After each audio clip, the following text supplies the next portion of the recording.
Assalamualaikum warahmatullahi wabarakatuh. Salam sejahtera untuk kita semua. Beberapa hari ini kita diributkan oleh berbagai persoalan yang terkait dengan protokol kesehatan. Apa itu protokol kesehatan? Kita tidak pernah mendengar sebelumnya yang disebut protokol kesehatan yang terangkum di dalam undang-undang. Memang ada undang-undang tentang karantina kesehatan. Tetapi kita memang tidak pernah membayangkan bahwa undang-undang ini akan dipakai, apalagi setahun kemudian lebih terjadi pandemi COVID-19. Saya kira di dalam penanganan persoalan protokol kesehatan ini kita harus jujur, harus objektif, harus fair. Kenapa? Karena sejak awal pandemi, pemerintah sendiri tidak terlalu serius menangani pandemi COVID ini.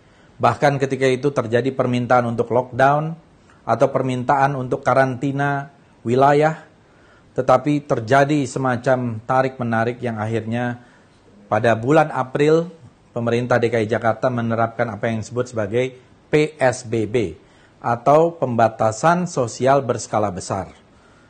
PSBB didasarkan pada permintaan dari kepala daerah kepada pemerintah pusat.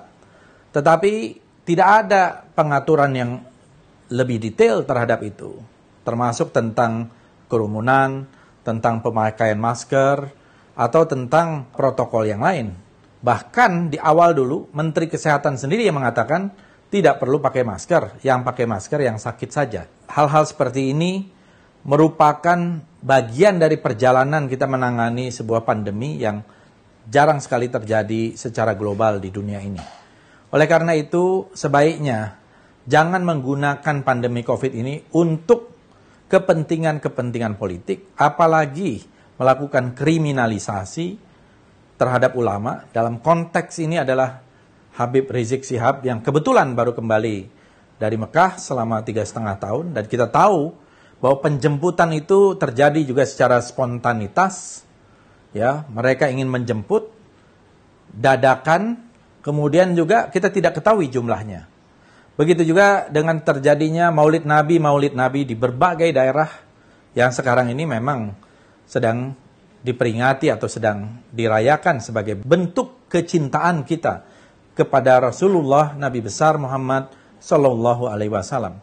Oleh karena itu, jangan sampai ada satu pesan yang salah, message yang salah dari pihak yang berwenang, seolah-olah melakukan sebuah pelarangan terhadap Maulid Nabi. Seolah-olah melakukan pelarangan terhadap penjemputan Habib Rizik atau kegiatan-kegiatan lain. Yang ada adalah justru bagaimana pemerintah dan aparat yang berwenang memberikan fasilitas yang tetap sesuai dengan koridor dari protokol kesehatan ini, sehingga tidak ada pihak-pihak yang dirugikan. Apalagi kemudian memberikan semacam ancaman-ancaman hukuman. Saya kira kita bisa berdebat panjang soal ini.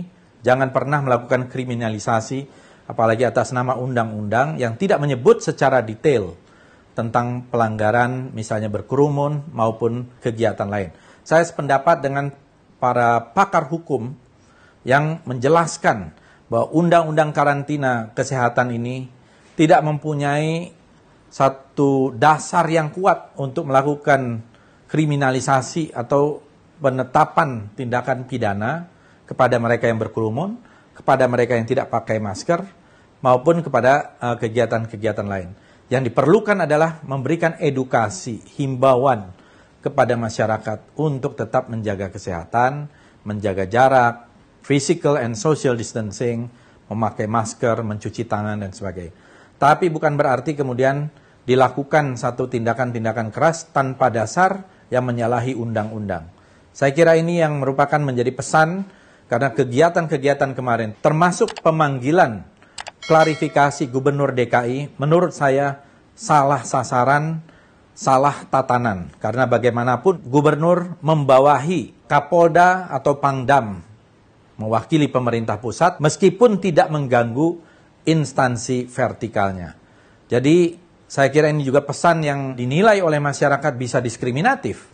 Karena terjadi di Jawa Barat, terjadi di Jawa Tengah, apalagi di musim pilkada seperti sekarang ini, kerumunan perkumpulan orang-orang untuk tujuan apapun banyak sekali, tetapi penindakannya tidak boleh tebang pilih sesuai selera, apalagi didasari oleh kebencian.